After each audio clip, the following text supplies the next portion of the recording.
അപ്പോൾ ഫ്രണ്ട്സ് ഞങ്ങൾ ഇന്ന് ഓട്ടട ഉണ്ടാക്കാൻ പോവുകയാണ്. ഓട്ടടയ്ക്ക് വേണ്ട നമ്മുടെ ശർക്കര പാവ് കാച്ചി അതിനകത്തേക്ക് തേങ്ങ ഇട്ടു, വേണ്ട ഏലക്ക അങ്ങോട്ട് പൊടിച്ചിടുക അല്ലേ. അപ്പോൾ നമ്മൾ ഗോതമ്പൊടിക്കകത്ത് കുറച്ച് ഉപ്പൊക്കെ ഇട്ട് വെച്ചിട്ടുണ്ട്. ഇനി ഇതൊന്ന് കുഴയ്ക്കണം. ഇനി നമ്മുടെ ഷെഫ് അത് കുഴച്ച് റെഡിയാക്കും.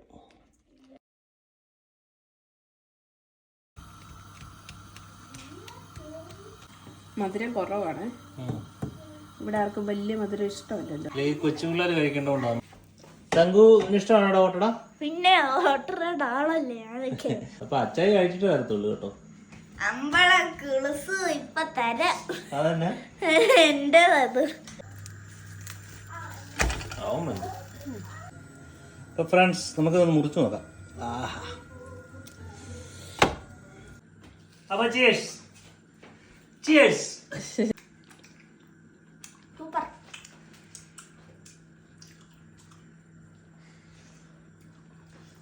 ഇതൊക്കെയല്ലേ മോനെ സാധനങ്ങൾ, അടിപൊളിയല്ലേ. തോണ്ടാ വിളിക്കുന്നേ പിണങ്ങി കിടക്കുന്നു കേട്ടോ. വിളിച്ചേ പിണങ്ങി കിടക്കുവാ. അയ്യോ ബീവി അച്ഛൻ വിളിക്കുന്നു, ചെല്ല് ചെല്ല്, അച്ഛൻ വിളിക്കുന്നു, ചെല്ല്.